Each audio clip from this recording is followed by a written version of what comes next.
Good morning all of you. How are you all? So class 11th standard students, now we will discuss about another taxonomic aids. Previously we have discussed three taxonomic aids, herbarium, botanical gardens and zoological parks and gardens. Now we will discuss the zoological museums. अब हम बात करेंगे zoological museums. मैं इसको समझाने से पहले एक चीज़ आपको बताऊंगी।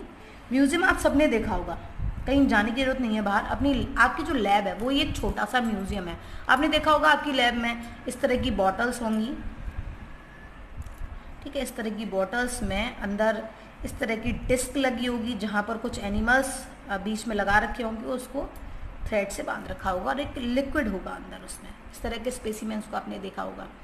प्लांट्स के भी होंगे, एनिमल्स के भी होंगे, फेदरी एनिमल्स, स्किन एनिमल्स, सब तरह के एनिमल्स के आपने स्पेसिमेंस देखे होंगे। तो हमारी लैब भी एक छोटा सा म्यूजियम होती है। अब मैं बताऊंगी ये पूरा प्रोसेस कैसे होता है। उससे पहले डिस्कस कर लेते हैं what is museum, zoological museum है क्या। अब सीधी बात है, जहाँ पर वर्ड जू यूज हुआ इट मीन्स एनिमल्स के बारे में हम डिस्कस करेंगे। तो दिस इज द प्लेस, ये वो प्लेस है जहाँ पर नॉन लिविंग, इट मीन्स जिंदा नहीं है वो, नॉन लिविंग एनिमल्स को या फिर उनके मॉडल्स को रखा जाता है। It means these are the places where non living animals and their models are kept.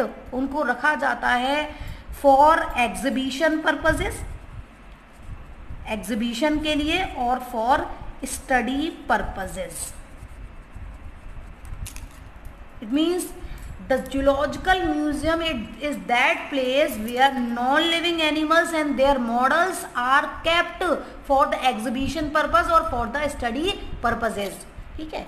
अब यहाँ पर एक बहुत इंपॉर्टेंट बात है, इन म्यूजियम्स को बनाने का एक मेन एम ये है कि लोग एनिमल्स के बारे में जानें, उनकी लाइफ साइकिल के बारे में जानें।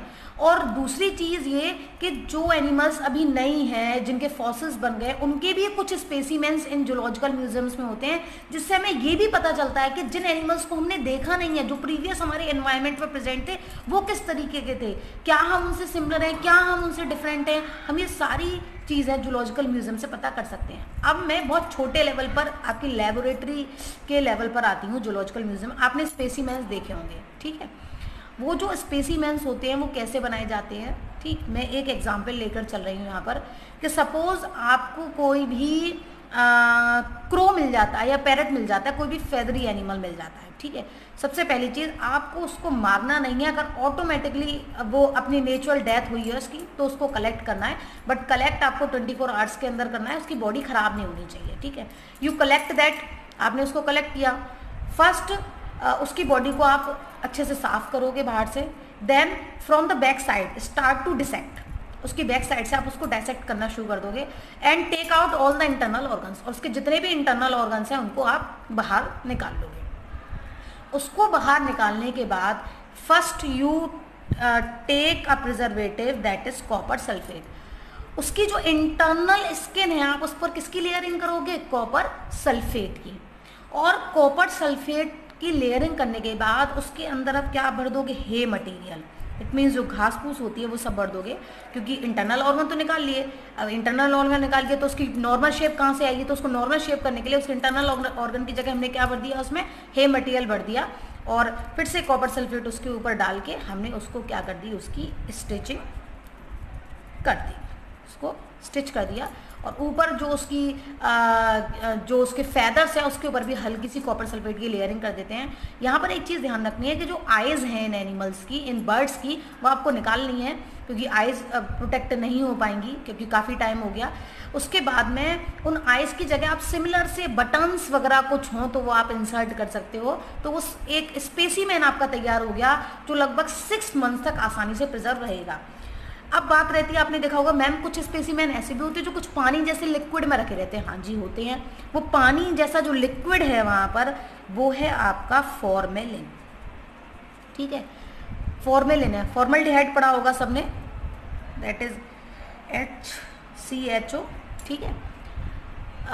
ये जो फॉर्मल्डिहाइड है इसमें हम क्या ऐड कर देते हैं, वाटर। इसको थोड़ा सा डाइल्यूट कर देते हैं तो क्या बन जाता है आपका फॉर्मेलिन।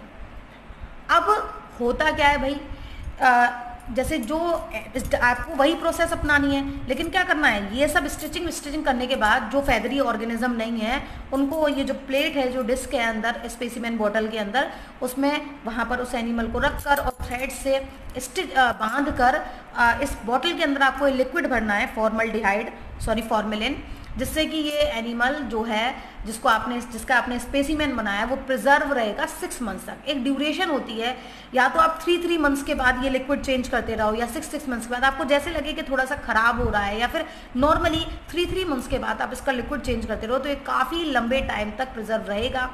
एक और चीज़ आपने देखा होगा अपनी लैब में कि उन्हीं स्पेसिमेन बोतल के बाहर एक स्लिप लगी होती है जिसमें वही सारी इन्फॉर्मेशन होती है कि भाई कौन सा एनिमल है, कौन से फाइलम का है, कौन सी क्लास का है, कौन से ऑर्डर का है, एवरीथिंग यू कैन गेट। जब आपने बड़े बड़े म्यूजियम्स देखे होंगे तो आपने देखा होगा जो डायनासोर्स आपने नहीं देखे वो भी आपको देखने को मिलते हैं, ठीक है।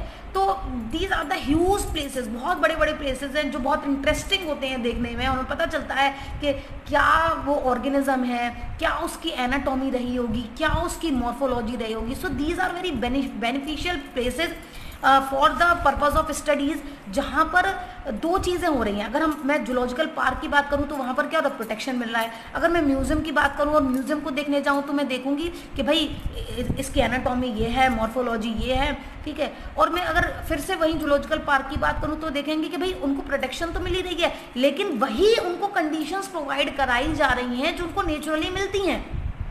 So these zoological gardens, previously जो मैंने डिस्कस किया था, zoological museums, these are very beneficial for the study purposes. Now we will discuss our next and last taxonomic aid, that is taxonomic key. की का मतलब भाई चाबी, ऐसी चाबी, ऐसा करेक्टर जो आपको ये पता लगाने में हेल्प करे कि भाई ये पर्टिकुलर प्लांट या एनिमल कौन सी कैटेगरी में आएगा, किस टैक्सन में आएगा, ठीक है। अब इसके लिए क्या करा जाता है, पहले तो की होती क्या है पहले ये बताते हैं। It means it is a scheme. ये क्या है, एक स्कीम है या एक ग्रुप ऑफ करेक्टर है या दो ऐसे करेक्टर हैं which help in identification of organism, जो ऑर्गेनिज्म के आइडेंटिफिकेशन में क्या कर रही है, हेल्प कर रही है। अब इसमें एक बेटा खास चीज़ इंक्लूड है, यहाँ पर हम ऑर्गेनिज्म के दो कैरेक्टर लेते हैं, 1 और 2। मैं भी एग्जांपल दूंगी आपको। Both these 2 characters are opposite. ये दोनों कैरेक्टर क्या होंगे, जस्ट अपोजिट होंगे, ठीक। अब इन दोनों में से आपको एक कैरेक्टर सिलेक्ट करना है जो आपको उस एनिमल में दिख रहा हो, जो ऑब्जर्वेबल हो मॉर्फोलॉजिकली या फिर एनाटॉमिकली, और उसी कैरेक्टर के बेस पर आप एक पर्टिकुलर टैक्सन में, आप एक पर्टिकुलर फैमिली ऑर्डर में उसको रखते हो। सपोज पहला एग्जांपल दे रही हूँ मैं आपको।